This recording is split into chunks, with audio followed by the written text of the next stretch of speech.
तो स्वागत है आपका हमारे चैनल पर। देखिए, उत्तर प्रदेश लोक सेवा आयोग या किसी भी लोक सेवा आयोग या संघ लोक सेवा आयोग की तैयारी में करंट अफेयर्स का एक महत्वपूर्ण योगदान है।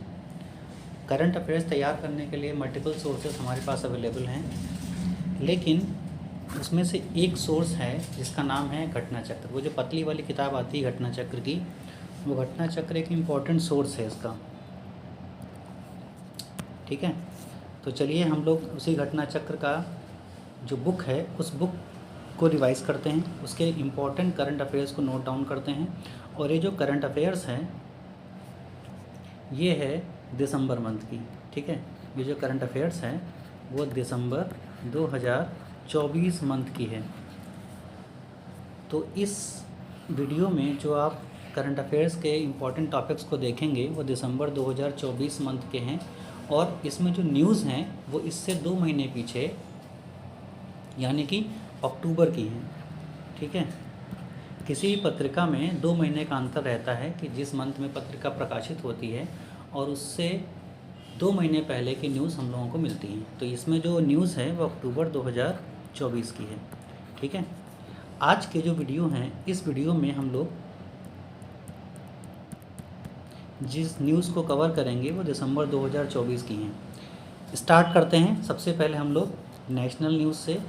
देखिए, नेशनल न्यूज़ यानी घटना चक्र की जो बुक है पतली वाली, उस बुक में जो टॉपिक वाइज स्टार्ट करेंगे तो सबसे पहले नेशनल न्यूज़ है। हालांकि बुक में अगर आप शुरू से देखेंगे तो सबसे पहले उसमें राज्य समाचार आते हैं, हम उसको बाद में कवर करेंगे। सबसे पहले हम कवर करते हैं नेशनल न्यूज़ को। ठीक है, तो चलिए स्टार्ट करते हैं हम लोग। नेशनल न्यूज़ में सबसे पहली जो न्यूज़ है वो है सुप्रीम कोर्ट से संबंधित। सुप्रीम कोर्ट ने एक महत्वपूर्ण आदेश दिया है 23/10/2024 यानी 23 अक्टूबर 2024 को। और उसने क्या आदेश किया है कि राज्यों को औद्योगिक अल्कोहल के विनियमन का अधिकार है। ठीक है, ये जो न्यूज़ है वो 23/10/2024 की है यानी 23 अक्टूबर 2024 की है। और इसमें सुप्रीम कोर्ट ने राज्यों को औद्योगिक अल्कोहल के विनियमन का पूर्णतः अधिकार प्रदान किया है। इस न्यूज़ में क्या क्या है तो देखिए, टॉपिक वाइज देखते हैं। पहला जो आदेश है इसमें कहा गया है कि औद्योगिक अल्कोहल पर कर विनियमित करने का अधिकार राज्यों को है। यानी कोई भी जो राज्य है वो अपने अंदर अपने अधिकार क्षेत्र में उत्पादित होने वाले औद्योगिक अल्कोहल पर कर जो है उसको पूर्णतः विनियमित कर सकता है। ठीक है, सिर्फ विनियमित करने का अर्थ ये नहीं होता है कि सिर्फ आरोपित करना। विनियमित करने का अर्थ काफ़ी अर्थों में आरोपित भी करना, कर को अगर आप लगा भी रहे हैं प्लस कर की उगाही भी कर रहे हैं और प्लस डिस्ट्रीब्यूट कैसे करते हैं, ये पूरा आता है विनियमन में। इसका पूर्णतः अधिकार किसको दिया गया है? राज्यों को दिया गया है। इसमें अगला पॉइंट जो सुप्रीम कोर्ट ने कहा है वो क्या है कि ये जो बहुमत है, ये जो न्यूज़ है या जो फैसला है वो 1990 का फैसला जो था उसको सुप्रीम कोर्ट ने अपने ही फैसले को खारिज कर दिया है। और ये फैसला 8-1 के बहुमत से आया है। 8-1 का बहुमत का मतलब ये हुआ कि टोटल 9 जजों की पीठ ने इसकी सुनवाई की थी। इसमें से 8 इसके पक्ष में थे कर लगाने के, और एक जो था एक जज ये इसके विपक्ष में थे। यानी एक जज नहीं चाहते थे कि राज्यों को कर विनियमन का अधिकार प्राप्त हो। तो जो जज नहीं चाहते थे, ठीक है, आप उनका नाम याद रखिए क्योंकि वो आपके लिए महत्वपूर्ण है। तो जो असहमत थे उनका नाम क्या है? न्यायमूर्ति बीवी नागरत्ना। न्यायमूर्ति बीवी नागरत्ना जो थे जज, वो असहमत थे इस फैसले से। ठीक है, अगला पॉइंट क्या कहता है? अगला कहता है कि औद्योगिक अल्कोहल संविधान की सूची 2 यानी राज्य सूची के अंतर्गत आता है। तो राज्य सूची के अंतर्गत आता है ऐसा सुप्रीम कोर्ट ने कहा है जो नशीली शराब के अर्थ में प्रयुक्त होता है। यानी ये एक ऐसा है, आप ऐसा कह सकते हैं कि जो ये विषय है वो राज्य सूची के अंतर्गत आता है, अतः इस पर कर लगाने का पूर्णतः अधिकार किसको प्राप्त होता है? राज्यों को। अतः इस पर कर लगाने का अधिकार किसको है? राज्यों को है। देखिए, सूचियों के बारे में तो आपको संविधान में बताया गया है। अगर आपने भारतीय संविधान को स्टडी किया है तो आपको पता होगा कि भारतीय संविधान में जितने भी विषय हैं उन विषयों को 3 भागों में बांटा गया है। 3 भागों में बांटा गया है। एक जिसको हम लोग बोलते हैं संघ सूची, दूसरी इसको बोलते हैं राज्य सूची, और जो तीसरी है वो कहलाती है समवर्ती सूची। 3 प्रकार की सूचियां हैं, एक राज्य सूची है, एक संघ सूची है, और तीसरी क्या है, समवर्ती सूची। तो राज्य सूची में उन विषयों को शामिल किया गया है जिन विषयों पर पूर्णता अधिकार, कानून बनाने का अधिकार, विधि बनाने का अधिकार राज्यों को सौंपा गया है। संघ सूची में उनको शामिल किया गया है जिन पर कानून या विधि बनाने का अधिकार संघ यानी केंद्र सरकार को सौंपा गया है।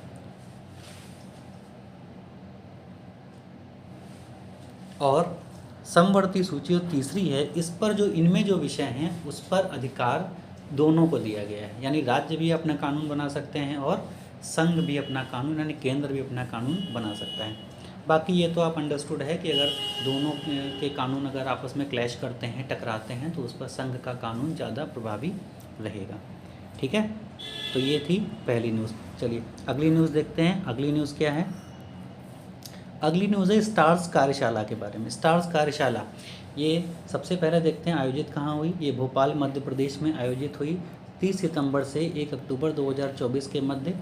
इसको आयोजन किसने किया? शिक्षा मंत्रालय के स्कूल शिक्षा एवं साक्षरता विभाग द्वारा ये आयोजित हुई। अब अगला है कि इस परियोजना को अक्टूबर 2020 में केंद्रीकृत परियोजना के रूप में अनुमोदित किया गया, यानी इसका अनुमोदन जो किया गया था वो कब किया गया था? अक्टूबर 2020 में, ये आप याद रखिएगा। और यह फरवरी 2021 में प्रभावी हुई, यानी इसका अनुमोदन किया गया था अक्टूबर 2020 में, अक्टूबर 2020 में, और यह प्रभावी कब से हुई है? फरवरी 2021 में। 2024-25 में 5 वर्ष की अवधि में इसकी समाप्ति हो जाएगी, यानी जब ये प्रभावी हुई थी, जब से लागू हुई थी, तो समय सीमा इसको दिया गया था 5 वर्ष का, जो कि समय सीमा इसकी कब समाप्त हो रही है? 2024-25 में समाप्त हो रही है। ठीक है, तो ये दूसरी न्यूज़ है। अगली देखते हैं क्या है। अगली जो न्यूज़ है उसका संबंध है WHO से, उसका संबंध WHO से है। WHO में क्या न्यूज़ है ये कि दक्षिण पूर्व एशिया क्षेत्रीय समिति का सत्र, WHO की दक्षिण पूर्व एशिया क्षेत्रीय समिति का सत्र आयोजित हुआ। ये सत्र कौन सा था? 77वां सत्र था, 77वां सत्र था ये। इसका आयोजन कहाँ हुआ? नई दिल्ली में आयोजन हुआ। ये 3 दिवसीय सत्र था। इस सत्र की जो अध्यक्षता थी वो किसने की? सत्र की अध्यक्षता JP नड्डा ने की। JP नड्डा वर्तमान में केंद्र सरकार में स्वास्थ्य मंत्री हैं। इसका उद्देश्य क्या था? तो आप उद्देश्य देख लीजिए इसका क्या है कि उद्देश्य क्या है? सार्वजनिक स्वास्थ्य से जुड़े प्रमुख मुद्दों का समाधान और संपूर्ण क्षेत्र में स्वास्थ्य सेवाओं की बेहतरी, ये इसका उद्देश्य था। अगला, भारत द्वारा गैर संचारी रोगों की रोकथाम के लिए 2010 से कार्यक्रम लागू किया। इसके अंतर्गत 753 NCD clinic, 356 day care centre और 6238 सामुदायिक स्वास्थ्य केंद्र स्थापित किए गए। ये स्टार्स कार्यशाला के अंतर्गत ये स्थापना हुई इनकी। ठीक है, अगला देखते हैं पॉइंट क्या है। अगला पॉइंट है फोर्टिफाइड चावल की आपूर्ति जारी रखना। ठीक है, आपूर्ति को क्या किया गया है? जारी रखा गया है। इसमें कहा गया है केंद्रीय सरकार की सभी योजनाओं के अंतर्गत फोर्टिफाइड चावल की सार्वभौमिक आपूर्ति जुलाई 2024 से दिसंबर 2028 तक जारी रहेगी। देखिए ये आप समय सीमा याद रखिए, सबसे महत्वपूर्ण जो इसमें है वो है समय सीमा, कब से कब तक? जुलाई 2024 से दिसंबर 2028 तक ये जारी रहेगी। ठीक है, तो ये आप याद रखिएगा। ये पूछ सकते हैं कब से कब तक फोर्टिफाइड चावल की आपूर्ति केंद्र सरकार ने जारी रखा गया है, लेकिन कब तक जारी रखा गया है? दिसंबर 2028 तक जारी रखा गया है। अगला पॉइंट क्या है? अब सवाल आता है आखिरकार क्यों? तो फोर्टिफाइड चावल सरकार क्यों सप्लाई करती है? क्योंकि एनीमिया और सूक्ष्म पोषक तत्वों की कमी को दूर करना, ये कमी सरकार दूर करना चाहती है।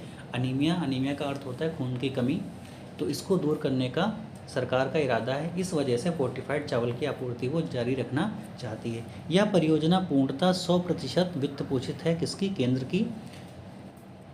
ठीक है, इसमें पूर्णतः 100% केंद्र की परियोजना है ये। अब अगला पॉइंट क्या है? यह पहल मार्च 2024 तक पूरे देश में लागू करने का निर्णय लिया गया है। और ये निर्णय कब लिया गया था? अप्रैल 2022 में। तो अप्रैल 2022 में निर्णय लिया गया था कि इस पहल को मार्च 2024 तक, इस समय सीमा भी आप याद रखिएगा कब निर्णय लिया गया था और कब तक लागू होगी, ये दोनों डेट्स आप याद रखिएगा। अप्रैल 2022 में इसका निर्णय लिया गया था और ये कब तक लागू रहेगी? मार्च 2024 तक पूरे देश में लागू हो जाएगी ये, ठीक है। चलिए अगला पॉइंट क्या कहता है कि आखिरकार फोर्टिफाइड चावल होता क्या है? फोर्टिफाइड चावल किसे कहेंगे आप? जो सामान्य चावल आते हैं उन चावल में फोर्टिफाइड चावल के दानों को मिलाए जाते हैं, ठीक है। तो सामान्य चावल में अगर आप फोर्टिफाइड चावल के दाने मिला देते हैं तो इसको हम लोग कहते हैं फोर्टिफाइड चावल, ठीक है। चलिए अगला देखते हैं, अगला क्या है पॉइंट। अगली जो न्यूज़ है वो है राष्ट्रीय जल पुरस्कार 2023। राष्ट्रीय जल पुरस्कार 2023, ये जो पुरस्कार थे उनका नंबर कौन सा था? ये 5वें पुरस्कार थे। कब प्रदान किए गए? 22 अक्टूबर 2024 को प्रदान किए गए। कहाँ पर? विज्ञान भवन में। विज्ञान भवन कहाँ है? नई दिल्ली में। ये सब आप याद रखिएगा, ये सब पूछे जा सकते हैं। किनके द्वारा प्रदान किए गए? तो भारत की राष्ट्रपति द्रौपदी मुर्मू के द्वारा प्रदान किए गए ये। इन पुरस्कारों में कितनी श्रेणियाँ थी? तो टोटल 9 श्रेणियाँ थी। इन 9 श्रेणियों में 38 विजेता थे, 38 विजेता थे। इन विजेताओं को क्यों चुना गया? क्योंकि इन्होंने जल संरक्षण और प्रबंधन के क्षेत्र में उत्कृष्ट कार्य किया है। यानी जल संरक्षण और प्रबंधन के क्षेत्र में एक सराहनीय कार्य करने वालों को इस पुरस्कार के तहत चुना गया है, ठीक है। अगला देखते हैं क्या है पॉइंट। अगला पॉइंट क्या कहता है? सर्वश्रेष्ठ राज्य। सर्वश्रेष्ठ राज्य में कौन है? उड़ीसा, ये पहले नंबर पर आया है। उत्तर प्रदेश ये आपका सेकंड नंबर पर है, ये आप याद रखिएगा। यूपी के एग्ज़ामों की अगर आप तैयारी कर रहे हैं तो उत्तर प्रदेश को आप ध्यान रखिएगा, उत्तर प्रदेश दूसरे नंबर पर है। यानी राष्ट्रीय जल पुरस्कारों में उत्तर प्रदेश दूसरे नंबर पर है। तीसरे नंबर पर जो कि संयुक्त रूप से पुरस्कार प्रदान किए गए हैं वो किसको? गुजरात प्लस पुदुचेरी। पुदुचेरी एक केंद्र शासित प्रदेश है, यूनियन टेरिटरी है, गुजरात एक राज्य है। तो इन दोनों को संयुक्त रूप से तीसरा स्थान प्राप्त हुआ है, ठीक है। पुरस्कार देश भर में जल समृद्धि योजना के सपने को साकार करने की दिशा में किए गए अच्छे काम और प्रयासों पर केंद्रित है। यानी देश भर में अगर जल समृद्धि योजना है उसके सपने को साकार करने की दिशा में अगर आपने कोई अच्छा कार्य किया है, किसी राज्य विशेष ने कोई अच्छा कार्य किया है तो उस पर केंद्रित हैं ये पुरस्कार, ठीक है। अब आते हैं, ये तो था राज्य का। तो राज्य में सबसे पहला कौन सा था? उड़ीसा था पहले नंबर पर। उसके बाद कौन सा था? उड़ीसा के बाद सेकंड नंबर पर यूपी था और थर्ड नंबर पर 2 थे, गुजरात प्लस पुडुचेरी, ठीक है। ये संयुक्त रूप से थे तीसरे नंबर पर, तो आप याद रखिएगा। ये तो थे राज्य। लेकिन अगर आपसे कोई कहे कि जिलों के बारे में बताइए तो किस जिले ने कौन सा पुरस्कार प्राप्त किया, तो जिले देखिए इन्होंने जो दिए हैं वो हैं इस प्रकार से। पूर्व में बलांगीर जो कि उड़ीसा राज्य का जिला है उसको मिला है, पूर्व का मतलब पूर्व दिशा है। दक्षिण में विशाखापत्तनम जो कि आंध्र प्रदेश में है उसको मिला है। पश्चिम में इंदौर को मिला है पुरस्कार। ये सब जिलों की बात हो रही है। पश्चिम में इंदौर को मिला है और उत्तर दिशा में 2 को संयुक्त रूप से प्राप्त हुआ है पुरस्कार। ये कौन कौन से जिले? बांदा उत्तर प्रदेश का और गांदरबल जम्मू कश्मीर का। इन दोनों को गांदरबल है ये, गांदरबल जो कि जम्मू कश्मीर में है, इसको प्राप्त हुआ है सर्वश्रेष्ठ जिला में राष्ट्रीय जल पुरस्कार, ठीक है। अगला सर्वश्रेष्ठ ग्राम पंचायत। तो ग्राम पंचायत किसको प्राप्त हुआ है? पुलम पारा जो कि केरल में है। ये प्रथम पुरस्कार प्राप्त करने वाली ग्राम पंचायत है। क्या नाम है इसका? पुलमपारा, जो कि कहाँ पर स्थित है? केरल में स्थित है, ठीक है। अगला सर्वश्रेष्ठ शहरी स्थानीय निकाय। शहरी स्थानीय निकाय में प्रथम स्थान पर सूरत, गुजरात का, गुजरात राज्य का सूरत जिला है, उसको प्राप्त हुआ है सर्वश्रेष्ठ शहरी स्थानीय निकाय। चलिए अगला देखते हैं। 3 AI उत्कृष्टता केंद्रों की स्थापना की घोषणा की गई है। AI का मतलब होता है आर्टिफिशियल इंटेलिजेंस। ये घोषणा कब की गई? तो ये घोषणा की गई 15 अक्टूबर 2024 को कहाँ की गई? नई दिल्ली में की गई ये घोषणा। किसने की? तो श्री धर्मेंद्र प्रधान जी, जो कि क्या हैं, भारत के शिक्षा मंत्री हैं, उनके द्वारा ये घोषणा की गई कि 3 AI उत्कृष्टता केंद्रों की स्थापना की जाएगी।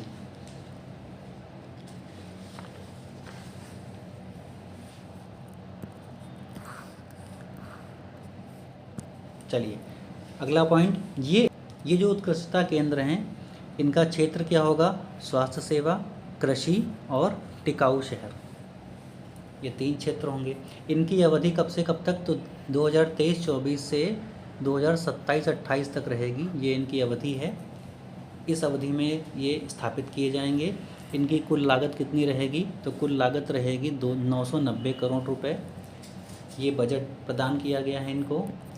इन केंद्रों का नेतृत्व शीर्ष शैक्षणिक संस्थानों द्वारा किया जाएगा, मतलब शीर्ष जो शैक्षणिक संस्थान हैं उनके द्वारा इनका नेतृत्व किया जाएगा। ये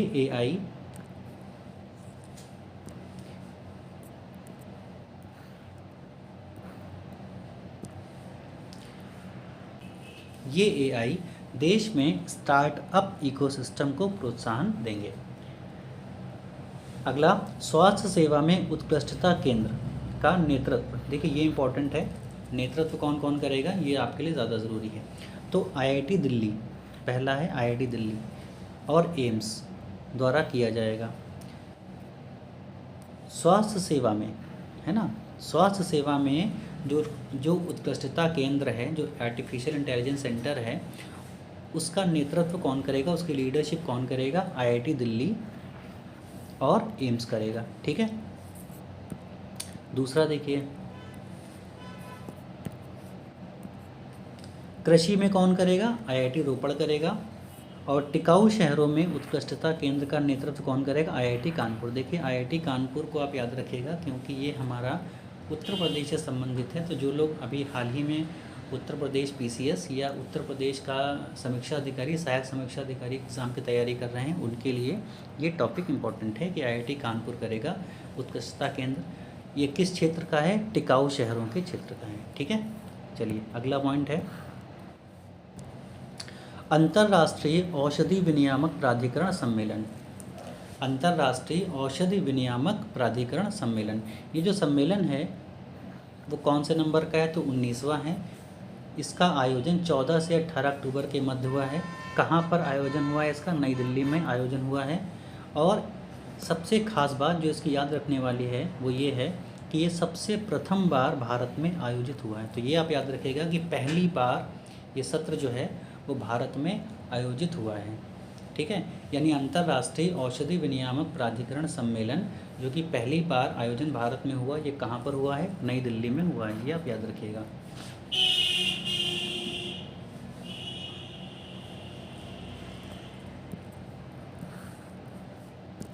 अगला पॉइंट क्या कहता है?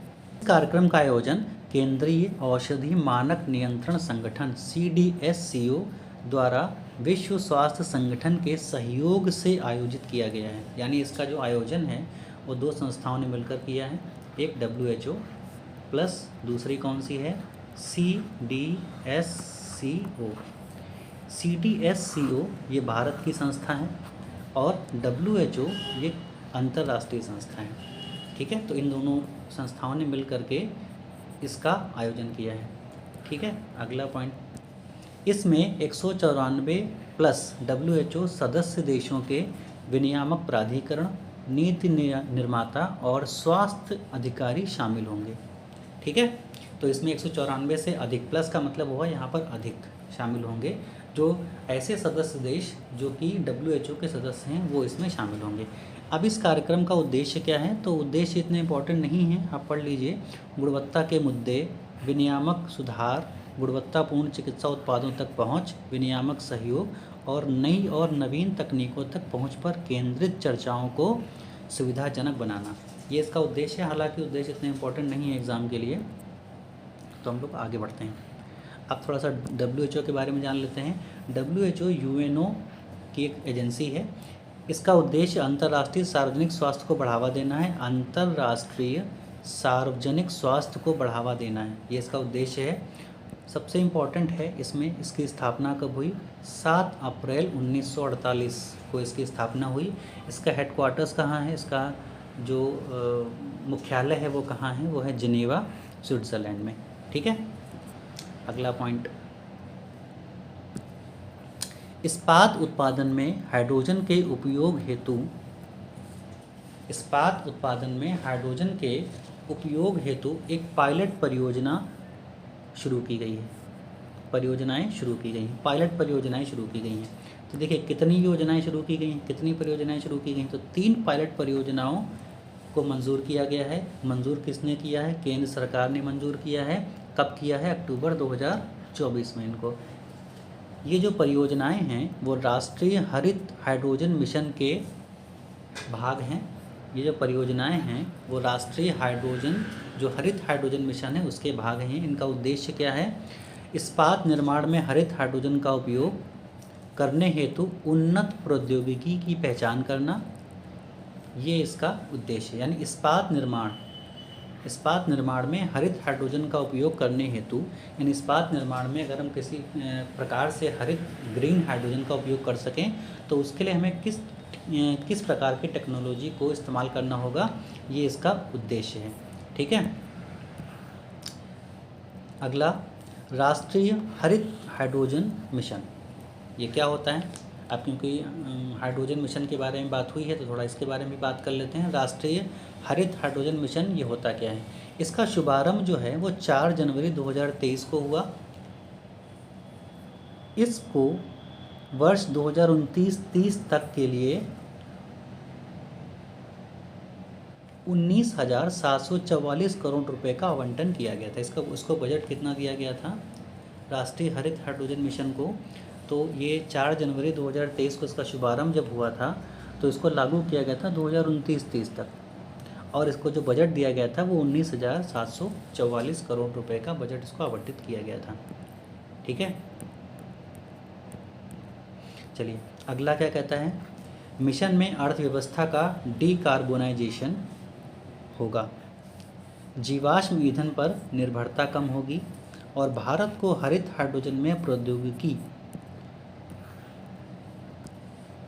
भारत को हरित हाइड्रोजन में प्रौद्योगिकी और बाजार नेतृत्व संभालने में सक्षम बनाया जा सकेगा। ठीक है, तो इस मिशन से फ़ायदे क्या क्या होंगे? एक तो फ़ायदा ये होगा कि अर्थव्यवस्था का डीकार्बोनाइजेशन हो जाएगा। दूसरा, जीवाश्म ईंधन पर निर्भरता कम होगी। जीवाश्म ईंधन का मतलब होता है जो पेट्रोल और डीजल आप इस्तेमाल कर रहे हैं वर्तमान में, पेट्रोल और डीजल है ना, इनका जो इस्तेमाल कर रहे हैं इन पर निर्भरता कम होगी। देखिए ये एक ऐसे प्रकार के फ्यूल हैं जो कभी ना कभी तो ख़त्म होंगे ही, तो इन पर निर्भरता कम करना, क्योंकि आज हम लोग देख रहे हैं कि वर्तमान में हम लोगों की निर्भरता पेट्रोल डीजल पर प्रत्यक्ष रूप से नहीं है बट अप्रत्यक्ष रूप से बहुत अधिक है। तो इन पर निर्भरता को कम करना ये इस हाइड्रोजन मिशन जो है उसका एक सपना है ना। चलिए अगला पॉइंट क्या कहता है? स्कैम से बचो अभियान। देखिए ये एक अभियान है, आजकल आप देख रहे होंगे बहुत सारे स्कैम चले आ रहे हैं फ़ोन पर, कहीं लैपटॉप पर लोग तरह तरह के स्कैम को शुरू कर रहे हैं। तो उन स्कैमों से बचने के लिए एक अभियान शुरू किया गया है। ये अभियान 17 अक्टूबर 2024 को इस अभियान का शुभारंभ हुआ। इस अभियान को मेटा, जो कि मेटा आप जानते हैं कंपनी है अमेरिका की, मेटा ने भारत सरकार के सहयोग से शुरू किया है। यानी इस अभियान को की शुरुआत किसने की है? मेटा ने की है, और इसमें सहयोग किसका है? भारत सरकार का। इसका उद्देश्य देख लेते हैं क्या है। नागरिकों को ऑनलाइन सुरक्षा की शिक्षा और साइबर धोखाधड़ी के खतरों से बचाव, ये इसका उद्देश्य। इसके 2 उद्देश्य हैं। कौन कौन से हैं? देखिए पहला उद्देश्य क्या है कि नागरिकों को ऑनलाइन सुरक्षा की शिक्षा, यानी ऑनलाइन सुरक्षा की शिक्षा आपको प्रदान की जाएगी जिससे आप ऑनलाइन जो है किसी तरह के फ्रॉड से बच सकें। और दूसरा इसका उद्देश्य क्या है? साइबर धोखाधड़ी के खतरों से बचाव। ये इसके 2 उद्देश्य हैं। कार्यक्रम में सूचना और प्रसारण सचिव के अनुसार भारत में 900 मिलियन से अधिक, 900 मिलियन प्लस इंटरनेट उपयोगकर्ता हैं। ऐसा किसने बताया है? सूचना और प्रसारण सचिव ने बताया है कि भारत में 900 मिलियन से अधिक इंटरनेट उपयोगकर्ता हैं। इसके अतिरिक्त 2023 में एक 1.1 मिलियन मामले सामने आए थे। साइबर फ्रॉड के 2023 में कितने मामले सामने आए? देखिए 1.1 मिलियन, बहुत अधिक संख्या है इनकी। तो इस प्रकार आप देख रहे हैं कि वर्तमान में बहुत ज़्यादा ये स्कैम चल रहा है, तो इससे बचाव करना ज़रूरी है। ठीक है, चलिए अगला देखते हैं क्या है। अगला है पंचायती सम्मेलन। पंचायती सम्मेलन ये थोड़ा इम्पोर्टेंट है, तो आप इसको ध्यान से देख लीजिएगा। ये हैदराबाद में आयोजित हुआ। कब? 22 अक्टूबर 2024 को इसका आयोजन पंचायती राज मंत्रालय ने किया। इसका विषय क्या था? जीवन को सरल बनाना, ज़मीनी स्तर पर सेवा प्रदायगी को बढ़ावा देना। इसका उद्देश्य क्या था पंचायती सम्मेलन का? तो ग्रामीण भारत में अंतिम छोर तक सेवा की पहुंच में सुधार लाना और कुशल गवर्नेंस को गति देना। ठीक है, तो इन दोनों कामों के लिए, यानी ग्रामीण भारत में अंतिम छोर तक सेवा की पहुंच, यानी किसी प्रकार के सर्विस को ग्रामीण भारत में अंतिम छोर तक। अंतिम छोर का मतलब ये नहीं कि भारत के किसी एक कोने से दूसरे कोने तक। अंतिम छोर का मतलब होता है जो लास्ट पायदान पर खड़ा व्यक्ति है ग्रामीण भारत का, उस तक पहुँच, और उनमें सुधार लाना। और कुशल गवर्नेंस, कुशल गवर्नेंस का मतलब होता है, गवर्नेंस का मतलब होता है शासन प्रणाली। ठीक है, शासन व्यवस्था ये कैसी हो? कुशलतापूर्वक। इसको गति देने के लिए राज्य विशिष्ट रणनीतियों, सर्वोत्तम प्रथाओं और विचारों को साझा करेगा। ठीक है, ये इसका उद्देश्य था। अगला है सम्मेलन में भाषा अनुवाद के लिए भाषणी। देखिए ये कुछ चीज़ें हैं जो आपको याद रखनी है। भाषा अनुवाद के लिए भाषणी, संचार के लिए यूनिसेफ के रैपिड प्रो और ऑनलाइन सेवा वितरण के लिए सर्विस प्लस को कॉन्फ़िगर करने जैसे डिजिटल सार्वजनिक उपकरणों के उपयोग जैसे विषय शामिल किए गए। तो ये आप 3 याद रखिएगा। ठीक है, कौन कौन से? भाषा अनुवाद के लिए कौन सा है? भाषणी है। संचार के लिए कौन सा है? यूनिसेफ के रैपिड प्रो। और ऑनलाइन सेवा वितरण के लिए, डिस्ट्रीब्यूशन के लिए सर्विस प्लस। ये 3 कॉन्फ़िगर हैं। ये एक सार्वजनिक उपकरण हैं जो कि डिजिटल हैं। इस तरह के विषयों को इसमें शामिल किया गया है पंचायती सम्मेलन में। ठीक है, तो मोस्ट इम्पॉर्टेंट टॉपिक ग्रामीण विकास एवं पंचायती राज संस्थान NIRPD, ये कहाँ पर स्थित है? हैदराबाद में। ये आप याद रखिएगा। अगला टॉपिक क्या है? महामारी निधि परियोजना और 21वीं पशुधन गणना। इसमें कोई बहुत ज़्यादा इम्पोर्टेंट चीज़ नहीं है, लेकिन क्योंकि न्यूज़ में है तो आप इसको देख लीजिए फटाफट। क्या कहता है ये? इस अभियान का प्रारंभ कब किया गया? 25 अक्टूबर 2024 को किया गया। किसके द्वारा किया गया? केंद्रीय मत्स्य पालन, पशुपालन एवं डेयरी मंत्री राजीव रंजन जी के द्वारा किया गया है। क्यों किया गया? महामारी की तैयारी और बचाव के लिए भारत में पशु स्वास्थ्य सुरक्षा सुदृढ़ीकरण पर महामारी निधि परियोजना, ठीक है, तथा 21वीं पशुधन गणना अभियान का शुभारंभ। यानी जिस तारीख से, यानी 25 अक्टूबर 2024 से 25/10/2024 से 21वीं पशुधन गणना का अभियान का प्रारंभ किया गया। ठीक है, ये आप बस ये आप डेट याद रखिएगा। पशुधन गणना जो है उसका प्रारंभ कब किया गया, बस आप इतना याद रखिएगा। किसके द्वारा पूछ सकते हैं कभी कभार, लेकिन इतना ज़्यादा इम्पोर्टेंट नहीं है। और इसका जो डेटा आएगा गणना के बाद वो आपके लिए इम्पोर्टेंट होगा, तो तब तक वेट करिए। ठीक है, अब अगला क्या है? महामारी निधि परियोजना 25 मिलियन US$ का बजट है इसमें। महामारी निधि परियोजना में 25 मिलियन, महामारी निधि परियोजना में 25 मिलियन US$ का बजट है। G20 महामारी निधि द्वारा ये वित्त पोषित है। ठीक है, पहल को एशियाई विकास बैंक, खाद्य एवं कृषि संगठन तथा विश्व बैंक के सहयोग से लागू किया जाएगा। ये भी आप याद रखिएगा। इसमें कौन कौन शामिल हैं, किन किन की मदद से इनको लागू किया जाएगा। इस अवसर पर 2 प्रकार के दस्तावेज जारी किए गए। इस अवसर पर 2 प्रकार के दस्तावेज जारी किए गए। कौन कौन? इस अवसर पर 2 प्रकार के दस्तावेज जारी किए गए। कौन कौन से? एक तो मानक पशु चिकित्सा उपचार दिशा निर्देश, मानक पशु चिकित्सा उपचार दिशा निर्देश, जिनको इंग्लिश में CSVTG, और पशु रोगों के लिए संकट प्रबंधन योजना यानी CMP, 2 प्रकार के दस्तावेज जारी किए गए। अगला पॉइंट क्या है? इसमें 30 करोड़ से अधिक परिवार शामिल किए जाएंगे। ये परिवार खानाबदोश समुदाय और चरवाहों। अगला क्या है? इसमें 30 करोड़ से ज़्यादा परिवार शामिल होंगे और इन 30 करोड़ परिवारों में खानाबदोश समुदाय और चरवाहे भी शामिल किए जाएंगे। ठीक है, अगला पॉइंट देखते हैं। विकलांग व्यक्तियों के अधिकार नियमों में नए संशोधन। विकलांग व्यक्तियों के जो अधिकार हैं उनके नियमों में कुछ संशोधन किए गए हैं, तो उनको आप जान लीजिए। ये संशोधन 22 अक्टूबर 2024 को केंद्र सरकार द्वारा किए गए। विकलांगता प्रमाण पत्र और विशिष्ट विकलांगता पहचान यानी UDID को सरल बनाने के उद्देश्य से संशोधन किए गए हैं। अब इसमें जो नए नए संशोधन नियम हैं वो आप ज़रा देख लीजिए, बस वही आपके लिए इम्पोर्टेंट हो सकते हैं। नए संशोधन नियम क्या हैं? पहला क्या है? नया UIDID पोर्टल शुरू किया गया। इसके अतिरिक्त रंग कोडित UDID कार्ड है ना, तो इसमें कलर होंगे शामिल। कलर के आधार पर अब पहचाना जाएगा कि विकलांगता का क्या प्रतिशत है।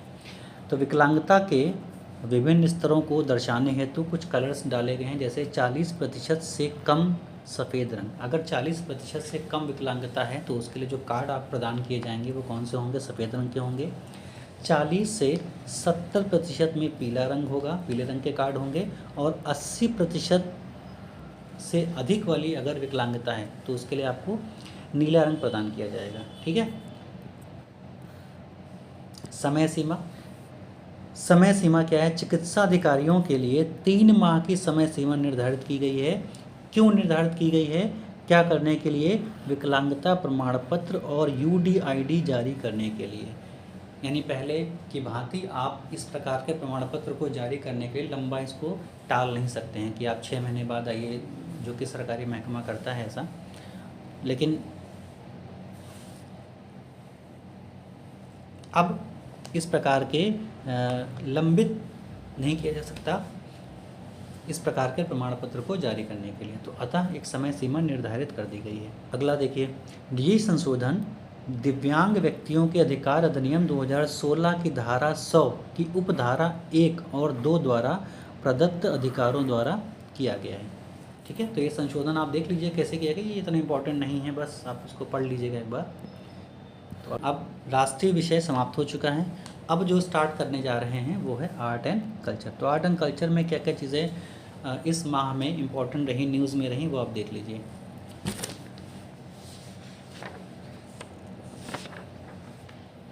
तो पहला क्या है?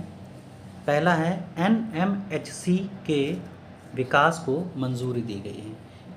ठीक है, NMHC के विकास को मंजूरी दी गई है। तो ये मंजूरी कब दी गई? 9 अक्टूबर 2024 को मंजूरी दी गई। किसके द्वारा? केंद्रीय मंत्रिमंडल यानी कि केंद्र सरकार के द्वारा दी गई। इसके PM मोदी अध्यक्ष होते हैं। अब मंजूरी कहाँ दी गई? तो ये आप बस इतना याद रखिए, लोथल गुजरात में दी गई है। ठीक है, तो कहाँ पर दी गई है? तो लोथल गुजरात में दी गई है। तो मंजूरी आप ये याद रखिए कहाँ मिली है, यानी कि मंजूरी तो केंद्रीय मंत्रिमंडल ने दी है, लेकिन विकास कहाँ पर किया जाएगा? NMHC का लोथल गुजरात में किया जाएगा। तो बस इतना याद रखिए। NMHC क्या होता है? राष्ट्रीय समुद्री विरासत परिसर। ठीक है, NMHC क्या होता है? राष्ट्रीय समुद्री विरासत परिसर। इसका उद्देश्य क्या है? तो इसका उद्देश्य भारत की 4500 साल पुरानी समुद्री विरासत का संरक्षण और उसका प्रदर्शन, क्या क्या करना? संरक्षण और प्रदर्शन करना है। ठीक है, परियोजना में 15,000 प्रत्यक्ष और 7,000 अप्रत्यक्ष रोजगार का सृजन होगा। तो इस परियोजना से फ़ायदे क्या क्या होंगे? तो दो फायदे हैं, आप देख लीजिए। प्रत्यक्ष और अप्रत्यक्ष रूप से रोजगार प्रदान किया जाएगा, या मिलेगा किसको किसको? 15,000 जो कि प्रत्यक्ष रोजगार, और 7,000 अप्रत्यक्ष रूप से रोजगार प्रदान होंगे, प्राप्त होंगे। चलिए, परियोजना के चरण 1A से, परियोजना के चरण 1A से NMHC संग्रहालय की स्थापना की जाएगी। यानी चरण 1A जो है उसमें क्या किया जाएगा? NMHC संग्रहालय स्थापित होगा। ये संग्रहालय 6 गैलरी के साथ होगा। भारतीय नौसेना और तटरक्षक गैलरी भी शामिल होगी इसमें, ठीक है। तो अगला देखते हैं, अगला क्या है? NMHC का जो मास्टर प्लान है वो किसके द्वारा तैयार किया गया है? आर्किटेक्ट हफीज़ कॉन्ट्रैक्टर वास्तुकला फर्म द्वारा तैयार किया गया। तो किसके द्वारा तैयार किया गया? बस आप इतना याद कर लीजिएगा, इसके ज़्यादा इम्पोर्टेंट इसमें कुछ है नहीं। चरण 1A का निर्माण टाटा प्रोजेक्ट लिमिटेड, चरण 1A का जो निर्माण है वो कौन करेगा? टाटा प्रोजेक्ट लिमिटेड द्वारा किया जाएगा। चरण, ठीक है। अब आता है चरण 1B। तो चरण 1B के तहत, तो था चरण 1A, अब आता है चरण 1B। तो चरण 1B जो है इसके तहत लाइट हाउस संग्रहालय का निर्माण किया जाएगा। ये जो चरण 1B है इसका वित्त पोषण कौन करेगा? तो light house and light ship महानिदेशालय DGCC द्वारा। तो चरण 1B के तहत क्या किया जाएगा? लाइट हाउस संग्रहालय का निर्माण किया जाएगा। इसका वित्त पोषण कौन करेगा? DGCC। DGCC का फुल फॉर्म क्या है? Light house and light ship महानिदेशालय, ठीक है। अगला, NMHC का प्रबंधन एक गवर्निंग काउंसिल करेगी। एक गवर्निंग काउंसिल इसका प्रबंधन करेगी, जिसके अध्यक्ष केंद्रीय बंदरगाह, शिपिंग और जल मार्ग मंत्री होंगे। तो बस आप याद रखिएगा कि NMHC क्या है? गवर्निंग काउंसिल है, और इसके अध्यक्ष कौन होंगे? केंद्रीय बंदरगाह, शिपिंग और जल मार्ग मंत्री हैं जो इसके अध्यक्ष होंगे, ठीक है। चलिए अगला देखते हैं, आर्ट एंड कल्चर में अगली न्यूज़ क्या है। अगली न्यूज़ जो है उसका नाम है लाओ रामायण। ये लाओ रामायण क्या है भाई? एक प्रकार की रामायण की श्रृंखला है। ये एक प्रकार की रामायण की श्रृंखला है। PM मोदी द्वारा लाओस की यात्रा के दौरान श्रृंखला देखी गई, ठीक है। ये रामायण की एक श्रृंखला है, सीरीज़ है, जिसको भारत के प्रधानमंत्री श्री नरेंद्र मोदी जी द्वारा अपनी लाओस की यात्रा के दौरान इसको देखा गया, ठीक है। इस यात्रा का उद्देश्य क्या था? तो इसके दो उद्देश्य थे। पहला क्या था? लाओस की यात्रा 21वां आसियान भारत सम्मेलन और 19वां पूर्वी एशिया शिखर सम्मेलन में भाग लेने के लिए, इस उद्देश्य से लाओस की यात्रा की गई थी। लाओ रामायण के उपनाम भी हैं। क्या क्या उपनाम है? फलक फलम या फ्रा लक फ्रा राम, ठीक है। इसके दो उपनाम भी हैं लाओ रामायण के। कौन कौन से? फलक फलम या फ्रा लक फ्रा राम। तो ये आप याद रखिएगा, ये पूछे जा सकते हैं।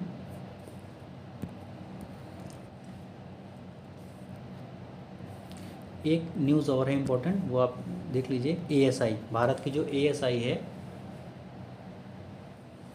लाओस में वाट फू मंदिर, लाओस में कौन सा मंदिर है? एक वाट फू मंदिर है, इसके जीर्णोद्धार में शामिल है, ठीक है।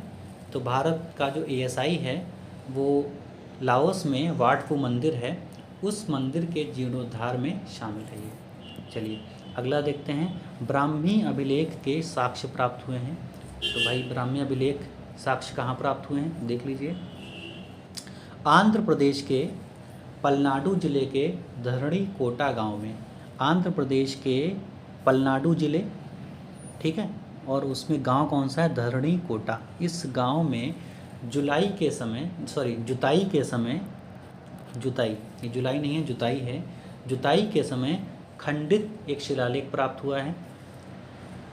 शिलालेख की भाषा प्राकृत और लिपि कैसी है? ब्राह्मी। ये आप याद रखिएगा कि शिलालेख की जो भाषा है वो कैसी है? प्राकृत, और लिपि कैसी है? ब्राह्मी। और ये जो शिलालेख है वो 2री शताब्दी का है, दूसरी शताब्दी ईस्वी का है। तो बस आप 3 चीज़ें याद रखिए कि शिलालेख प्राप्त कहाँ हुआ। तो ये शिलालेख प्राप्त हुआ है आंध्र प्रदेश के पलनाडु जिले के धरणी कोटा गाँव में। अब ये किस समय प्राप्त हुआ ये नहीं पूछेंगे, जुताई हो रही थी नहीं हो रही थी, इससे हालांकि एग्ज़ाम आयोग का कोई लेना देना नहीं है। बस कहाँ प्राप्त हुआ ये आप याद रखिए।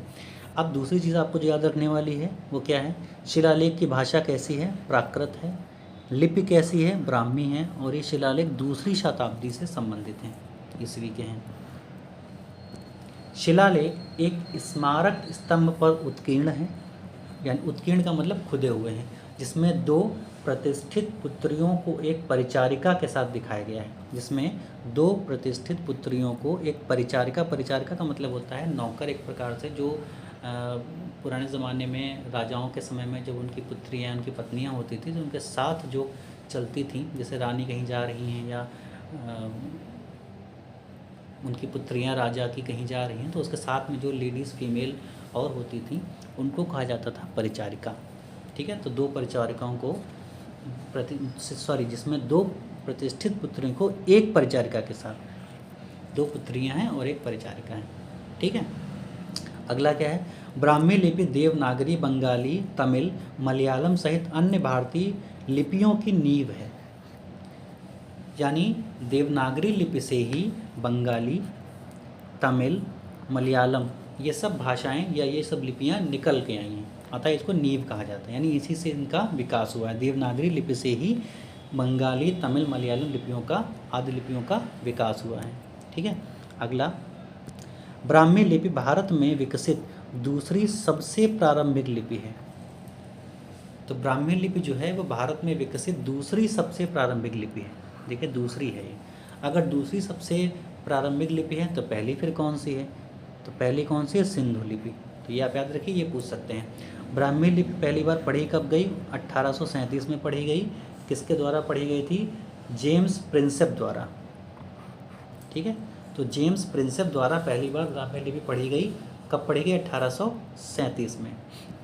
अगला है, तो अगला क्या है, भारतीय कला महोत्सव। भारतीय कला महोत्सव के पहले संस्करण का उद्घाटन किया गया, किसके द्वारा किया गया, राष्ट्रपति द्रौपदी मुर्मू जी के द्वारा। कहाँ पर किया गया, हैदराबाद के राष्ट्रपति निलयम में, यानी हैदराबाद में जो राष्ट्रपति का निवास है वहाँ पर किया गया। इस आयोजन में, कला महोत्सव के आयोजन में सहयोग प्रदान किया गया पूर्वोत्तर क्षेत्र विकास मंत्रालय और संस्कृति मंत्रालय, इन्होंने इसमें सहयोग प्रदान किया। चलिए अगला देखते हैं। अब इसका उद्देश्य सबसे इम्पोर्टेंट है, इसका उद्देश्य आखिरकार क्यों महोत्सव ये मनाया गया या उसका उद्घाटन क्यों किया गया। तो इसका उद्देश्य क्या था, पूर्वोत्तर क्षेत्र का विकास, है ना, पूर्वोत्तर की संस्कृति को आप जानें, उस क्षेत्र के विकास को आप समझें उसको, और सांस्कृतिक विरासत का प्रदर्शन करने के लिए, यानी पूर्वोत्तर क्षेत्र की सांस्कृतिक विरासत क्या है उसको प्रदर्शित करने के लिए आयोजित किया गया। अब ये प्रेसिडेंट का निलयम, निलयम का मतलब होता है निर्माण। तो राष्ट्रपति के 3 आधिकारिक आवास हैं, उनमें से एक है प्रेसिडेंट का निलयम। ठीक है, निर्माण। ये तीनों आधिकारिक आवास कहाँ कहाँ स्थित हैं, नई दिल्ली, एक नई दिल्ली में है, दूसरा शिमला में है, और तीसरा कहाँ है, हैदराबाद। ठीक है, तो राष्ट्रपति के 3, भारत के राष्ट्रपति, जो भारत के राष्ट्रपति होते हैं उनके 3 आधिकारिक आवास हैं। कौन कौन से, एक तो नई दिल्ली, दूसरा शिमला और तीसरा कहाँ पर, हैदराबाद में। अब इसका निर्माण जो है वो कब किया गया ये आप जान लीजिए थोड़ा सा, राष्ट्रपति निलयम के बारे में। तो राष्ट्रपति निलयम का जो निर्माण है वो 1860 में किया गया। 1860 में किसने किया, ठीक है, तो निज़ाम नज़ीर उद्दौला द्वारा। क्या नाम है इनका, थोड़ा धुंधला है, निज़ाम नज़ीर उद्दौला द्वारा, ये आप याद रखिएगा, इन्होंने इसका निर्माण किया। अगला पॉइंट, ओरछा को विश्व विरासत स्थल में शामिल करने का संकल्प पत्र। ओरछा को विश्व विरासत स्थल में शामिल करने का संकल्प पत्र। तो चलिए क्या है न्यूज़ इसकी देख लेते हैं। 16 अक्टूबर 2024 को यूनेस्को कार्यालय में विशाल शर्मा, जो कि भारतीय राजदूत हैं, इनके द्वारा यूनेस्को विश्व विरासत केंद्र के निदेशक बाजारे एलोंडो असोमो को सौंपा गया। ये संकल्प पत्र जो भारत के राजदूत हैं श्री विशाल शर्मा, इनके द्वारा यूनेस्को विश्व विरासत केंद्र के जो निदेशक जो डायरेक्टर हैं बाजारे एलोंडो असोमो, उनको सौंपा गया। कब सौंपा गया? 16 अक्टूबर 2024 को सौंपा गया। इसमें क्या कहा गया कि ओरछा को 2027-28 में शामिल किया जाए। किस में शामिल किया जाए? विश्व विरासत स्थल में शामिल किया जाए। ये संकल्प पत्र में लिखा हुआ था। अगला क्या है? यूनेस्को की घोषणा के बाद यह देश की एकमात्र, देखिए ये इम्पोर्टेंट है, यह देश की एकमात्र विश्व धरोहर स्थली होगी जो राज्य द्वारा संरक्षित होगी। यूनेस्को अगर इसकी घोषणा कर देता है तो जब ये घोषणा कर देगा यदि, तो ये 2 प्रकार के रिकॉर्ड बनाएगी। कौन कौन से? यह देश की एकमात्र विश्व धरोहर स्थली होगी जो किसी राज्य द्वारा संरक्षित होगी। जिसका संरक्षण कौन करेगा? कोई राज्य करेगा। ठीक है, तो ओरछा मध्य प्रदेश में है, ये आप याद रखिएगा, ये तो आपको जानकारी होगी ही। अगला ओरछा के बारे में थोड़ा जान लेते हैं। ओरछा बेतवा नदी के किनारे स्थित है। बेतवा नदी कहाँ बहती है? मध्य प्रदेश में है। अगला क्या है? ओरछा के बारे में थोड़ा जान लेते हैं। ओरछा बेतवा नदी के किनारे स्थित है और ये कहाँ पर है? मध्य प्रदेश में। ओरछा का जो स्थापत्य है, ये मोस्ट इम्पॉर्टेंट चीज़ है। ओरछा का जो स्थापत्य है बुंदेला शासकों द्वारा विकसित किया गया। किनके द्वारा? बुंदेला शासकों द्वारा विकसित किया गया। ओरछा में बहुत सी चीज़ें इंपॉर्टेंट निकल के आ रही हैं। ओरछा यहाँ का राजा राम मंदिर एकमात्र मंदिर है जहाँ भगवान राम राजा के रूप में पूजे जाते हैं। ये मोस्ट इम्पॉर्टेंट चीज़ है। ओरछा में एक राजा राम मंदिर है जो कि एकमात्र ऐसा मंदिर है जहाँ भगवान राम की पूजा राजा के रूप में होती है। तो ये पूछा जा सकता है, देश में एकमात्र ऐसा मंदिर बताइए जहाँ पर भगवान राम की पूजा राजा के रूप में होती है, वरना अन्यथा तो हम लोग भगवान राम को भगवान के रूप में पूजते हैं मूर्ति बना करके। बट ये एकमात्र ऐसा मंदिर है जहाँ पर भगवान राम की पूजा राजा के रूप में होती है, भगवान के रूप में नहीं होती। मतलब भगवान के रूप में तो होती है, साथ साथ में राजा के रूप में भी इनकी पूजा की जाती है। ठीक है, क्या है? अंतर्राष्ट्रीय भारतीय नृत्य महोत्सव का आयोजन। ये आयोजन कब हुआ? 16 अक्टूबर 2024 को। कहाँ पर हुआ? नई दिल्ली में इसका उद्घाटन किया गया। ये इसका प्रथम संस्करण है। ये आप याद रखिए, प्रथम हो, कोई चीज़ पहली बार अगर घटित होती है तो वो न्यूज़ में ज़्यादा रहती है, उसके पूछे जाने की संभावना भी ज़्यादा होती है, अतः आप इसको याद रखिएगा। इसका आयोजन किसने किया? इसका आयोजन किया संगीत नाटक एकेडमी द्वारा इसका आयोजन किया गया। इसमें भारत के अलावा अन्य देशों के जो कलाकार हैं वो भी शामिल हुए। तो किन किन देशों के कलाकार शामिल हुए? इसमें अमेरिका शामिल हुआ, इसमें इंडोनेशिया शामिल हुआ, इसमें नेपाल शामिल हुआ, इसमें बांग्लादेश, सिंगापुर और श्रीलंका, यानी 1 2 3 4 5 6, यानी 6 देशों के, भारत के अतिरिक्त 6 देशों के कलाकार इसमें शामिल हुए। ठीक है, एकेडमी के बारे में थोड़ा जान लेते हैं। संगीत नाटक एकेडमी एक स्वायत्त संस्था है जो संस्कृति मंत्रालय के अंतर्गत काम करती है। इसकी स्थापना 1953 में हुई। ये प्रदर्शन कला की सर्वोच्च संस्था है और भारतीय गणराज्य द्वारा स्थापित पहली कला एकेडमी है। तो भारतीय गणराज्य द्वारा स्थापित पहली कला अकादमी कौन सी है? संगीत नाटक एकेडमी। ठीक है, अगला अंतर्राष्ट्रीय अभिधम्म दिवस 2024।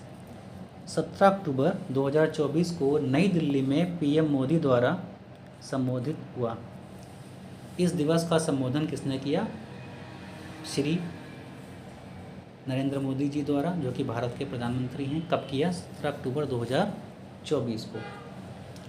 इसमें कोई खास इंपॉर्टेंट चीज़ नहीं, बस आप इतना याद रखिएगा। और अगला पॉइंट क्या कहता है, दिवस को 14 देशों द्वारा हिस्सेदारी और मान्यता किस किस प्रदान की गई। मान्यता प्रदान करने वाले कौन हैं, एक तो भारत सरकार है, दूसरा अंतर्राष्ट्रीय बौद्ध परिसंघ। इन दोनों ने इस दिवस को मान्यता दी है। इस दिन, ये दिन ऐसा क्यों अभिधम्म दिवस क्यों मनाया जाता है, क्योंकि इस दिन बुद्ध दिव्य लोक से उत्तर प्रदेश के संकासिया, अब संकिसा वसंतपुर, ये इसका वर्तमान में नाम है, में अवतरित हुए थे। ठीक है, अगला पॉइंट, ये मोस्ट इम्पॉर्टेंट चीज़ है। तो नई शास्त्रीय भाषाएं, ये पूछा जा सकता है, नई शास्त्रीय भाषाएं ये पूछा जा सकता है, तो आप ये ध्यान से देख लीजिए। 5 नई भाषाओं को शास्त्रीय भाषाओं का दर्जा दिया गया है। कितनी? 5, ये आप याद रखिएगा।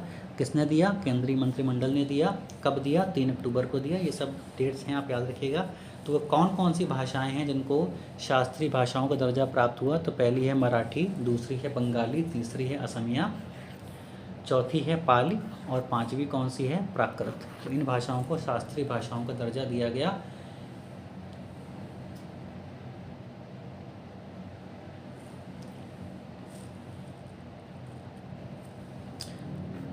भाषाओं की नई श्रेणी शास्त्रीय भाषाएं 2004 में शामिल की भारत सरकार ने। भारत सरकार ने भाषाओं की नई श्रेणी, इसको शास्त्रीय भाषाएं कहा जाता है, ये कब शामिल किया गया? 2004 में इस श्रेणी को शामिल किया गया। 2006 में इनके मानदंड स्थापित किए गए। मानदंडों में क्या था? 1500 से लेकर 2000 वर्षों की अवधि के प्रारंभिक ग्रंथों में ये निहित होनी चाहिए। भारत सरकार ने कुछ मानदंड भी स्थापित किए हैं, और वो क्या हैं? मानदंड स्थापित कब किए? 2006 में। और मानदंड क्या है? पहला मानदंड यह है कि 1500 से लेकर 2000 वर्ष पुरानी इसकी अवधि में के प्रारंभिक ग्रंथों में ये भाषाएं निहित होनी चाहिए। यानी जो 5 भाषाएं शामिल की गई हैं, ये भाषाएं 1500 से लेकर 2000 वर्षों की अवधि के प्रारंभिक ग्रंथों में निहित थीं, उसमें थीं, ये पाई गई थीं, तभी इनको शामिल किया गया। ठीक है, तो अभी तक कुल 6 भाषाओं को इस प्रकार का दर्जा प्राप्त हुआ है। तो आप समझ लीजिए कौन कौन सी हैं। एक तो तमिल है, 2004 में इसको शामिल किया गया। संस्कृत को 2005 में शामिल किया गया। फिर तेलुगु 2008 में शामिल किया गया। कन्नड़ भी 2008 में शामिल की गई। मलयालम को 2013 में शामिल किया गया और उड़िया को 2014 में शामिल किया गया।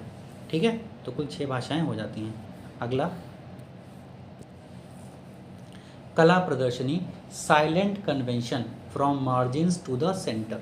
ये कला प्रदर्शनी जिसका ये नाम है, silent convention from margins to the centre. ये कला प्रदर्शनी 17 अक्टूबर को आयोजित की गई। किसके द्वारा? हमारे भारत सरकार के जो एक्सटर्नल अफेयर्स मिनिस्टर हैं उनके द्वारा, जिनका नाम क्या है? श्री एस जयशंकर, उनके द्वारा। कहाँ पर? नई दिल्ली में। ये इसका दूसरा संस्करण था। ये एक प्रकार की कला प्रदर्शनी है। ठीक है, इसके आयोजनकर्ता कौन है? राष्ट्रीय बाघ संरक्षण प्राधिकरण, राष्ट्रीय बाघ संरक्षण प्राधिकरण और सांकला फाउंडेशन, सांकला foundation plus NHRC human rights commission plus अंतर्राष्ट्रीय बिग कैट अलायंस, अंतर्राष्ट्रीय बिग कैट अलायंस। तो इन चारों संस्थाओं द्वारा संयुक्त रूप से इसका आयोजन किया गया।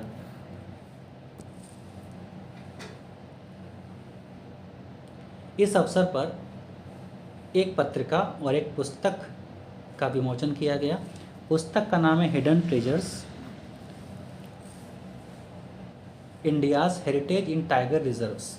पुस्तक का नाम याद रखिएगा, हिडन ट्रेजर्स इंडियाज़ हेरिटेज इन टाइगर रिजर्व्स नामक पुस्तक, और बिग कैट्स नामक पत्रिका का विमोचन किया गया। इसका उद्देश्य क्या था? कला प्रदर्शनी का उद्देश्य क्या था? आदिवासी समुदायों, देखिए ये इम्पोर्टेंट है, किसके लिए? आदिवासी समुदायों के संरक्षण के सिद्धांतों को पहचानना और इन समुदायों द्वारा पर्यावरण के बीच सह अस्तित्व संबंधों को उजागर करना, ये इनका उद्देश्य था। यानी आदिवासियों के लिए मूलतः ये कला प्रदर्शनी आयोजित की गई थी। अगला, ताम्र अभिलेख की खोज, ये भी इम्पोर्टेंट है तो इसका आप ध्यान से समझिएगा। जो ताम्र अभिलेख इनकी खोज है की गई है तो किस समय के हैं, 16वीं शताब्दी के हैं। ताम्र अभिलेख कहाँ प्राप्त हुए, तमिलनाडु के तिरुवल्लुर जिले, तमिलनाडु के किस राज्य में, तमिलनाडु के किस जिले में, तिरुवल्लुर जिले के मापेडू गांव में, है ना। तो ये मापेडू गांव है जो कि तमिलनाडु के तिरुवल्लुर जिले में है, वहाँ ये अभिलेख इनकी खोज की गई है। ये अभिलेख 2 पृष्ठों वाला है, 2 पृष्ठ हैं इसके, एक प्रकार का संग्रह है अभिलेखों का, तो उसकी खोज की गई है। इस अभिलेख पर विजयनगर साम्राज्य की मुहर लगी है। देखिए ये इंपॉर्टेंट है, विजयनगर साम्राज्य की है ये मुहर लगी, इसका मतलब विजयनगर साम्राज्य का हो सकता है। इस पर जो लिपि है वो नंदी नगरी लिपि का उपयोग करते हुए संस्कृत में लिखा गया है। यानी इसमें जो लिपि है वो कौन सी है, नंदी नगरी लिपि का उपयोग करते हुए संस्कृत में लिखी गई है। ठीक है, तो इस पर जो उत्कीर्ण है, जो शब्द उत्कीर्णित हैं, जो लिपि है वो किस समय की है, तो 1513 के आसपास की है। और ये जो समय था उस समय विजयनगर पर कृष्णदेव राय का शासनकाल था। कृष्णदेव राय के बारे में आप भारत के मध्यकालीन इतिहास में पढ़ेंगे, तो उनके शासनकाल में ये ताम्र अभिलेख उत्कीर्णित किया गया होगा, तो इसकी खोज अब की गई है। ठीक है, अगला है विजयनगर साम्राज्य की स्थापना कब हुई, 1336 में। ये एक मतलब एक फैक्ट है, तो आप थोड़ा याद कर लीजिए, ये एक्स्ट्रा फैक्ट है। तो 1336 में विजयनगर साम्राज्य की स्थापना हुई, किनके द्वारा की गई, हरिहर और बुक्का द्वारा की गई। ठीक है, अगला, अब यहाँ पर हमारा कला और संस्कृति का करंट अफेयर समाप्त हो जाता है। अब आते हैं अगले पोर्शन पर जिसका नाम है आर्थिकी। तो आर्थिकी से संबंधित पहली खबर क्या है, पीएम गति शक्ति राष्ट्रीय मास्टर प्लान। तो पीएम गति शक्ति राष्ट्रीय मास्टर प्लान, ये 12 अक्टूबर 2024 को इस मास्टर प्लान ने 3 वर्ष पूरे कर लिए हैं। ये आप याद रखिएगा, मास्टर प्लान ने कितने वर्ष पूरे कर लिए, 3 वर्ष पूरे कर लिए। पीएम गति शक्ति पहल की घोषणा 15 अगस्त 2021 को हुई, ये भी डेट आप याद रखिएगा कब हुई, 15 अगस्त 2021 को। और उस वर्ष में हमारे भारत देश का 75वां स्वतंत्रता दिवस था।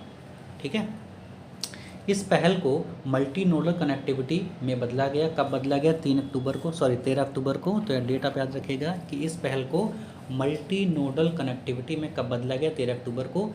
इस पहल का उद्देश्य, ये मोस्ट इंपॉर्टेंट है, तो आप उद्देश्य जरूर याद रखिएगा कि पहल का उद्देश्य क्या है। उद्देश्य क्या है पहल का, विभिन्न मंत्रालयों को साथ लाकर एकीकृत योजना, विभिन्न मंत्रालयों को साथ लाकर एकीकृत योजना और उनका समन्वित कार्यान्वयन सुरक्षित करना, ये इसका उद्देश्य था। ये इतना इम्पोर्टेंट नहीं है, बस आप 2 चीज़ें याद रखिए कि मास्टर प्लान ने किस तारीख को कितने वर्ष पूरे किए और घोषणा कब हुई, है ना, और मल्टी नोडल कनेक्टिविटी में कब बदला गया। बस ये 2-3 इंपॉर्टेंट टॉपिक जो चीज़ें थी, डेट्स थी, फैक्ट थे जो आपको याद रखने थे। अगला है, रबी फसलों की एमएसपी में बढ़ोतरी को मंजूरी दी गई है। किसको मंजूरी दी गई, रबी फसलों की एमएसपी में मंजूरी दी गई है। ये किसान आंदोलन से संबंधित था, न्यूज़ में था काफ़ी थोड़े समय पहले। तो सीसीईए द्वारा दिया गया है, सीसीईए द्वारा दिया गया विपणन सीजन 2025-26 के लिए है। एमएसपी में वृद्धि को मंजूरी दी गई है 25-26 के लिए। इसके जो विपणन होगा, जो मार्केटिंग होगी, उसमें मंजूरी दी गई है किसको, एमएसपी में, किसको, रबी की फसलों को। सर्वाधिक वृद्धि किन किन में हुई है, ये आप याद रखिएगा, रेपसीड और सरसों के लिए 300 रुपये प्रति कुंटल, रेपसीड और सरसों के लिए कितना, 300 रुपये प्रति कुंटल। मसूर के लिए 275 रुपये प्रति कुंटल। ये हालांकि ये पूछा नहीं जा सकता, लेकिन फिर भी फैक्ट के लिए आप याद रख लीजिए। इनके अलावा चना, कुसुम, गेहूँ और जौ, चना, कुसुम, गेहूँ और जौ, इसमें 210 रुपये प्रति कुंटल की वृद्धि की गई। क्रमशः 140, 150 और 130 रुपये प्रति कुंटल की वृद्धि की गई है। ठीक है, अगला, गैलाथिया खाड़ी 13वां प्रमुख बंदरगाह, गैलाथिया खाड़ी। तो ये गैलाथिया खाड़ी है कहाँ पर? सबसे पहले तो अंडमान निकोबार द्वीप समूह में। ये आप थोड़ा सा अच्छे से समझिए, ज्योग्राफी का टॉपिक है ये पूछा जा सकता है। तो ये कहाँ स्थित है गैलाथिया खाड़ी? ये अंडमान और निकोबार द्वीप समूह में है। Mega international container transshipment port ICTP, mega international container transshipment port को 13वां बंदरगाह के रूप में अधिसूचित किया गया। कौन सा है ये? गैलाथिया खाड़ी अंडमान निकोबार में है। वो कौन सी खाड़ी बंदरगाह के रूप में अधिसूचित किया गया? उसको 13वें बंदरगाह के रूप में अधिसूचित किया गया। ICTP कहाँ पर स्थित है? ये गैलाथिया खाड़ी में स्थित है। ठीक है। ये जो खाड़ी है वो कहाँ पर है? ग्रेट निकोबार द्वीप पर है। एक रणनीतिक केंद्र है ये एक प्रकार का रणनीतिक केंद्र है जो कि पूर्व पश्चिम अंतर्राष्ट्रीय शिपिंग और व्यापार मार्ग के लिए है। पूर्व पश्चिम अंतर्राष्ट्रीय शिपिंग और व्यापार मार्ग के लिए। बंदरगाह की स्थिति क्या है? बंदरगाह की स्थिति देखिए, मलक्का जलडमरू मध्य से 40 नॉटिकल माइल, मतलब बंदरगाह है कहाँ पर? तो मलक्का जलडमरू मध्य से 40 नॉटिकल माइल की दूरी पर स्थित है। विश्व के 35% वार्षिक समुद्री व्यापार का प्रबंधन करता है ये, है ना। ये जो बंदरगाह है इसकी इम्पोर्टेंस क्या है? सबसे पहला इसकी स्थिति क्या है? तो मलक्का जलडमरू मध्य से 40 नॉटिकल माइल की दूरी पर स्थित है ये, और विश्व का लगभग 35% जो वार्षिक समुद्री व्यापार है उसका मैनेजमेंट करता है, प्रबंधन करता है। ये बंदरगाह 4 चरण में विकसित किया जाएगा। पहला चरण 2028 तक चालू करने का प्रस्ताव है। देखिए ये जो पहला चरण है कब तक चालू करने का प्रस्ताव है? 2028 तक चालू करने का प्रस्ताव है। इसकी संचालन क्षमता जो होगी वो 4 मिलियन TEU होगी। कितनी होगी? 4 मिलियन। ठीक है। अगला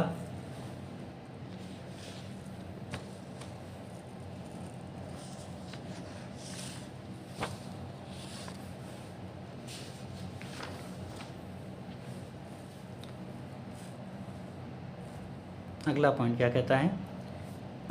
इस परियोजना का जो बजट है, थोड़ा सा कटा हुआ है, इस परियोजना का जो बजट है वो कितना है? 44,000 करोड़ रुपए। कितना है? मैं यहाँ लिख दे रहा हूँ, 44,000 करोड़ रुपए का बजट है।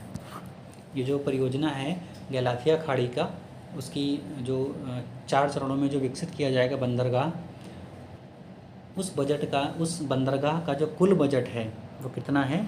44,000 करोड़ रुपए। ठीक है।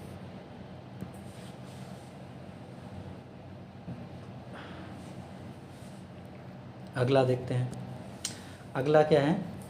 वेंचर कैपिटल फंड की स्थापना। तो ये वेंचर कैपिटल फंड क्या है? अंतरिक्ष क्षेत्र को मजबूत करने हेतु वेंचर कैपिटल फंड क्या है? अंतरिक्ष के क्षेत्र को मजबूती प्रदान करने के लिए।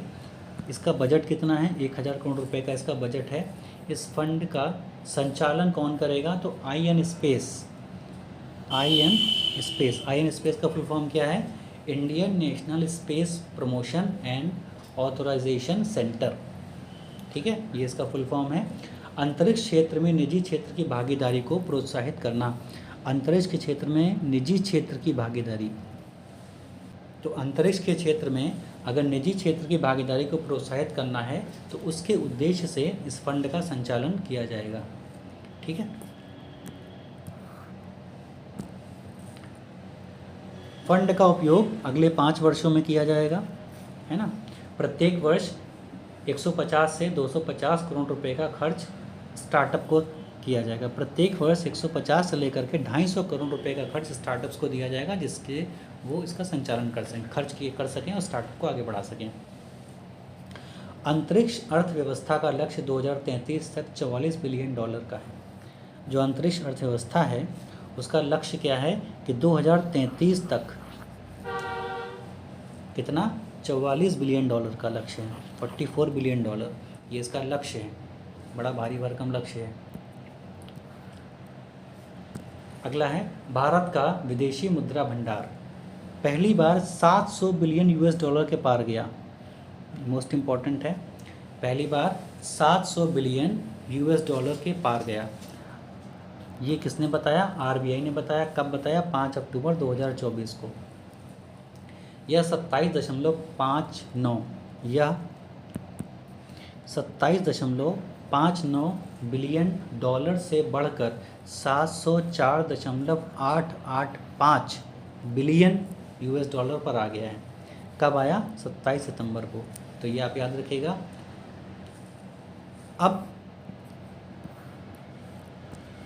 अब भारत विदेशी मुद्रा भंडार में चौथे नंबर पर आ गया है। इसके पहले के 3 देश क्रमशः चीन, जापान और स्विट्ज़रलैंड। यानी सबसे ज़्यादा जो विदेशी मुद्रा भंडार है वो चीन के पास है, दूसरे स्थान पर जापान है और तीसरे स्थान पर कौन है? स्विट्ज़रलैंड है।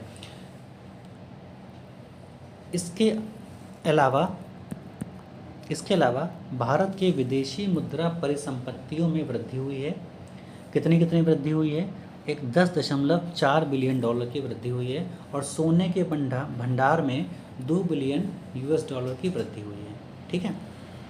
अगला क्या है? आईएमएफ के साथ विशेष आहरण अधिकार 8 मिलियन डॉलर से बढ़कर 18.547 बिलियन डॉलर हो गया है। कितना हो गया है? 18.547 डॉलर, इतना हो गया है। ठीक, तो इसमें वृद्धि हुई है। अगला है राष्ट्रीय खाद्य तेल तिलहन मिशन को मंजूरी। ये एक प्रकार का मिशन है, खाद्य तेल तिलहन मिशन, इसको मंजूरी मिल गई है। तो ये जो मिशन है इसको 10,103 करोड़ रुपए 10,103 करोड़ रुपए के वित्तीय परिव्यय के साथ 2024-25 से 2030-31 तक लागू किया गया है इस मिशन को। अगला है इसका लक्ष्य क्या है? मिशन का लक्ष्य है तिलहन उत्पादन जो है वो 39 मिलियन टन। कब था? 2022-23 में। 2022-23 में 39 मिलियन टन था, उससे बढ़कर 69.7, थोड़ा सा कट गया है, तो 69.7 मिलियन टन 2031 तक करने का लक्ष्य रखा गया है। तो कब से कब तक? 39 मिलियन टन से 69.7 मिलियन टन तक रखा गया है, जो कि 2022-23 से 2031 तक की अवधि के लिए है। अगला पॉइंट क्या कहता है? 2031 तक घरेलू खाद्य तेल पाम ऑयल सहित का अनुमान 25.45 मिलियन टन तक पहुंचाना, ये इसका अनुमान है, खाद्य तेल लक्ष्य है। अगला देखते हैं। अगला क्या कहता है? आरबीआई की मौद्रिक समिति का पुनर्गठन। आरबीआई की मौद्रिक समिति का पुनर्गठन केंद्र सरकार द्वारा किया गया है। मौद्रिक समिति का पुनर्गठन कब किया गया? 1 अक्टूबर 2024 को किया गया। इसमें नए बाहरी सदस्य जिनको शामिल किया गया है उनके नाम आप याद रखिएगा। राम सिंह, सौगत भट्टाचार्य, नागेश कुमार, ये 3 लोग जो हैं वो बाहर से शामिल किए गए हैं। ये किनकी जगह लेंगे? ये जगह लेंगे आशिमा गोयल, शशांक भिड़े और जयंत वर्मा जी की।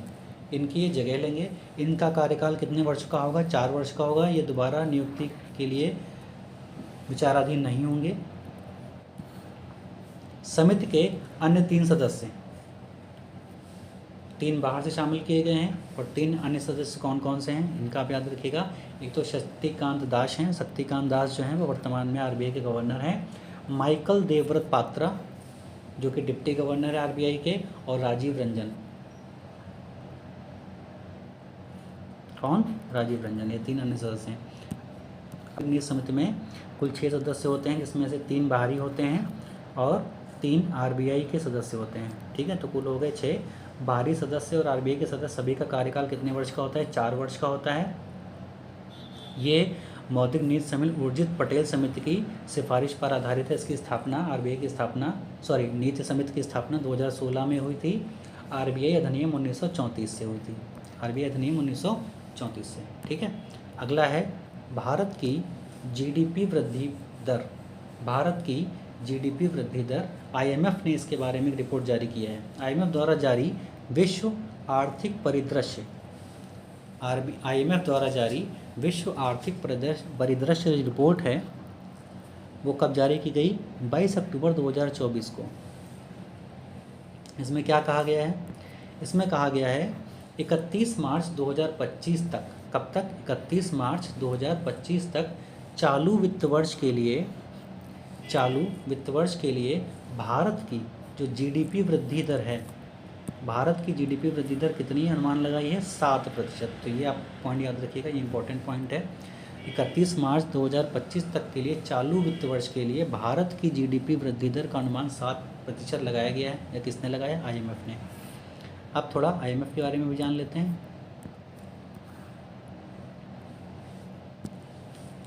IMF इसका हेडक्वार्टर कहाँ है? वॉशिंगटन DC में है। सदस्य कितने हैं? वर्तमान में 190 देश इसके सदस्य हैं और इसकी स्थापना 1944 में हुई। ठीक है, कब हुई? 1944 में। कहाँ? ब्रेटन वुड्स सम्मेलन में।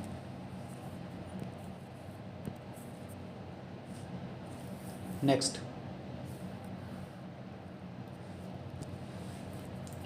RBI की रेपो रेट। तो वित्तीय वर्ष 2025 के लिए बाई मंथली का मतलब द्विवार्षिक, by monthly monetary policy of FY 2024-25 जारी की गई। ये एक रिपोर्ट है जो RBI की जारी की गई। इस रिपोर्ट में भारत का जो GDP है वो 7.2% की दर से बढ़ने का अनुमान लगाया गया है। इस रिपोर्ट में ये रेपो रेट लगातार 10वीं बार 6.50% पर रही। ठीक है, तो चलिए इसी के साथ आज का वीडियो समाप्त करते हैं। आज का वीडियो समाप्त होता है। अब जो बचा हुआ करंट अफेयर्स है अक्टूबर माह का, वो आगे आने वाले एक या अधिकतम 2 वीडियो में कवर कर लिया जाएगा। और इसके बाद जनवरी 2025 जो अगला संस्करण आ रहा है घटना चक्र का, उसके करंट अफेयर्स आपको उपलब्ध करा दिए जाएंगे। ये जो करंट अफेयर्स हैं ये हैंड रिटन है।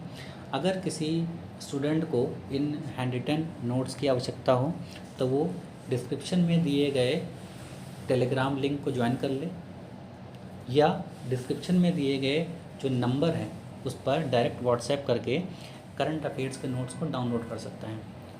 ठीक है, तो पूरा वीडियो देखने के लिए बहुत बहुत धन्यवाद। मिलते हैं अपने नेक्स्ट वीडियो में।